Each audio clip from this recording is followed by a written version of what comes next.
प्रियंका गांधी के चुनाव मैदान में उतरते ही मोदी सरकार पूरी तरीके से बौखला चुकी है। आप यकीन नहीं करेंगे, हालात ये हो गए हैं कि प्रियंका गांधी के वीडियोस डाउन कराए जा रहे हैं और इसके आज हम आपको पक्के सबूत दिखाने वाले हैं, क्योंकि आज लोगों से वो आजादी छीनी जा रही है कि वो अपनी इच्छा से प्रियंका गांधी की वीडियो शेयर तक नहीं कर पा रहे हैं। ऐसे में आज हम आपको प्रियंका गांधी का वो वीडियो भी दिखाएंगे जिसके पीछे मोदी सरकार पड़ी हुई है, और साथ ही वो सबूत भी जहां लोगों से उनकी आजादी छीनी जा रही है। इस तस्वीर को देखिए, प्रियंका गांधी का वीडियो है जिसे पत्रकार ने पोस्ट किया है और इसे आरजेडी की प्रवक्ता कंचना यादव शेयर करना चाहती थी लेकिन नहीं कर पाई, क्योंकि आप गौर करेंगे तो पोस्ट के ठीक नीचे नोटिस आ रहा है कि due to local regulation this content is restricted on X, यानी इस कंटेंट को एक्स पर प्रतिबंधित किया जाता है। और हवाला क्या दिया गया उस पर भी ध्यान दीजिए, स्थानीय नियम, यानी भारत में भारत सरकार ने यह नियम कर दिया है कि प्रियंका गांधी की वीडियो शेयर भी नहीं कर सकते। हालांकि ऐसे में समझने वाली बात यह हो जाती है कि उस वीडियो में था क्या। तो एक बार इस वीडियो को भी सुन लीजिए, इसके बाद आपको और भी सबूत दिखाते हैं। पहले प्रियंका गांधी के भाषण का वो अंश सुनिए जिस पर नोटिस आ रहे हैं और खुद अंदाजा लगाइए कि ऐसा गलत क्या बोला है। मोदी जी अमेरिका के गुलाम बन गए हैं और उनकी नीतियों की वजह से आज पूरा देश संकट में है, और हेमंतो जी मोदी जी के गुलाम हैं, और ऊपर से ये चाहते हैं कि ये डबल गुलामी की सरकार इस असम के सुंदर प्रदेश और स्वाभिमानी प्रदेश की जनता को गुलाम बना दे, दबा कर रखे। प्रियंका गांधी ने साफ शब्दों में और पूरे सम्मान के साथ कहा कि मोदी जी अमेरिका के गुलाम बन गए और उनकी नीतियों की वजह से पूरा देश संकट में है। साथ ही आगे ये भी कहा कि असम के मुख्यमंत्री हिमंता बिस्वा शर्मा वो भी मोदी जी के गुलाम है।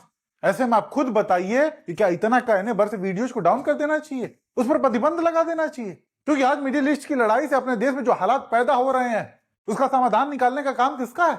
आज हालात ये हैं कि भाजपा के समर्थक से लेकर आम जनता तक सभी ये सवाल पूछ रहे हैं कि कहां है हमारे 56 इंची विश्वगुरु, जो वैसे तो दूसरे देशों के वार रुकवा देने की बात कहा करते थे, लेकिन आज कोरोना जैसे हालातों का जिक्र करके लोगों को और पैनिक करने का काम कर रहे हैं। आज भले कितना भी ढिंडोरा पीट लें, लेकिन जब बात हकीकत की आती है तो इस तस्वीरों को भी देख लीजिए, जहां लोग इस कदर मजबूर हैं कि कई दिन से भरपेट खाना तक नसीब नहीं हुआ, मजबूरी में अपने घर वापस लौट रहे हैं। गांव क्यों जा रही हैं? अब गैस नहीं मिल रहा, क्या करे? गैस कब से नहीं मिल रही है आप लोग? गैस तो महीना दिन से नहीं मिल रहा है। 80% लोग ऐसे हैं जिनके पास सिलेंडर का लकड़ी का किसी का हिसाब नहीं है। शहर है कब से पेट भर खाना नहीं खाए हैं? कि ऐसे तो 10 दिन से भूखे हैं। ब्लैक में मिल रहा है? मिल ही नहीं रहा है। आप परेशान हो रही हैं? आपके पास आप रो क्यों रही हैं? आप रो क्यों रही हैं? जाने तो भैया। ओ देखा आपने, इन हालातों का जिम्मेदार कौन है? क्यों हमारे प्रधानमंत्री ट्रंप की घटिया बातों का जवाब तक नहीं दे पाते? ऐसे में आज अगर विपक्ष इनको आईना दिखा रहा है तो उनकी आवाज को दबाने की कोशिश की जा रही है। इसे क्या मैसेज देना चाहते हैं आप? हालांकि इसी पर ट्वीट करते हुए आरजेडी की प्रवक्ता कंचना यादव लिखती हैं कि आदेश रावल जी ने यह वीडियो एक्स पर पोस्ट किया और मैं इसे शेयर करना चाहती थी, लेकिन हो नहीं रहा है। नोटिफिकेशन आ रहा है कि स्थानीय कारणों से यह वीडियो एक्स पर प्रतिबंधित है। इसके साथ ही उन्होंने सवाल भी पूछे हैं कि क्या विपक्ष को भी बैन किया जाएगा। वाकई ये सवाल जरूर उठेंगे, वो भी जब ऐसे नोटिफिकेशन है जहां लोग अपनी मर्जी से विपक्ष की बात को शेयर भी नहीं कर सकते। और केवल विपक्ष ही नहीं बल्कि कई कंटेंट क्रिएटर्स, यूट्यूबर्स, उनके अकाउंट तक सस्पेंड कर दिए गए, उनकी वीडियोज ब्लॉक की जा रही है। और जानते हैं जितने भी अकाउंट सस्पेंड या ब्लॉक किए गए हैं इनमें कॉमन क्या है? ये लोग सीधा सरकार से सवाल पूछने की हिम्मत दिखा रहे हैं, और यही हमारी मोदी सरकार को बिल्कुल भी रास नहीं आ रहा है। सरकार ने आईटी एक्ट के नियमों का हवाला देते हुए क्रिएटर्स के सालों की मेहनत को मिट्टी में मिला दिया, उन्हें अपनी बात रखने का मौका तक नहीं दिया गया। ऐसे में इसको क्या कहा जाए, तानाशाही या लोकतांत्रिक व्यवस्था? हालांकि इस मुद्दे को सदन में भी उठाया गया। आपका दिमाग बड़े बकायेदारों से कर्ज वसूलने में नहीं है। अगर होता तो ये हजारों करोड़ के जो बकायेदार इनके पासपोर्ट जब्त करो ना। संजय सिंह के तो पासपोर्ट आपने जब्त किए हैं, एक एक सांसद के पासपोर्ट आपने जब्त किए हैं। इन डकैतों के पासपोर्ट क्यों नहीं जब्त किए आपने? इन डकैतों के पासपोर्ट क्यों नहीं जब्त किए आपने? नहीं जब्त किए। आपका दिमाग क्या है? यूट्यूबर पकड़ना है, न्यूज वाले को पकड़ना है, 4 PM संजय शर्मा का बंद करना है, राजीव निगम का फेसबुक बंद करना है, मुकेश मोहन पे मुकदमा करना है। खाली आपको अपने विरोधियों का गला घोटने के अलावा दिन रात कोई काम नहीं है। खाली आपको अपने चंद पूंजीपतियों को फायदा पहुंचाना है।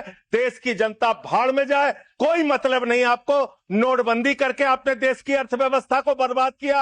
आपने एक अपने पूंजीपति दोस्त को हिंदुस्तान की सारी संपत्ति देके देश को बर्बाद किया। आप सिर्फ देश को लूटने वाले लोग हो। सुना आपने, सदन तक ये मुद्दा पहुंच चुका है, लेकिन इसके बावजूद मानो सरकार को कोई फर्क ही नहीं पड़ रहा। अभी भी लगातार वही रवैया देखने को मिल रहा है। खैर दूसरी तरफ विपक्ष ने भी ठान लिया है कि कितनी भी आवाज दबा लो, बोलना बंद नहीं करेंगे। और ये संदेश प्रियंका गांधी के भाषण में साफ देखने को मिला। आप भी सुनिए। आज असम में कायरों की सरकार है, चाहे मोदी जी हो चाहे आपके मुख्यमंत्री हो, कायर हैं, क्योंकि सिर्फ कायर डरता है अपनी आलोचना सुनने से, सिर्फ कायर लोगों से डरता है, जनता से डरता है, सिर्फ कायर अपना राज धमका कर डरा कर चलाता है। जो असली नेता होता है, जो जिम्मेदार नेता होता है, जो जनता को समझने वाला नेता है, वो आलोचना सुनना पसंद करता है। वो जनता के बीच जाता है और जनता अगर कह दे कि तुमने मेरा काम नहीं किया तो वो सुनता है, समझता है कि उसका कर्तव्य क्या है। ये डराने धमकाने का राज है, और ये राज इसलिए चल रहा है क्योंकि जिस दिन जनता खड़ी होगी, जिस दिन जनता सवाल पूछने लगेगी, तो इनका राज नहीं रह सकता। आज इन्होंने देश को अमेरिका का, इजराइल का गुलाम बना रखा है, और जिस तरह मोदी जी, नेतन्याहू जी और ट्रंप जी की गुलामी कर रहे हैं, उसी तरह से आपके मुख्यमंत्री मोदी जी की गुलामी कर रहे हैं, और उसी तरह से दोनों चाहते हैं कि असम की जनता गुलामी में रहे। प्रियंका गांधी के इसी बेबाकी के लोग कायल हैं। यही वजह है कि लोग उनमें इंदिरा गांधी की झलक देखते हैं, जिससे मोदी सरकार भी घबराती है, क्योंकि बीजेपी के लिए प्रियंका गांधी वो चुनौती है जिसका काट आज तक बीजेपी निकाल नहीं सकी, ठीक इंदिरा गांधी की तरह। खैर ऐसे में आप दर्शक प्रियंका गांधी और उनकी बेबाकी को लेकर क्या सोचते हैं,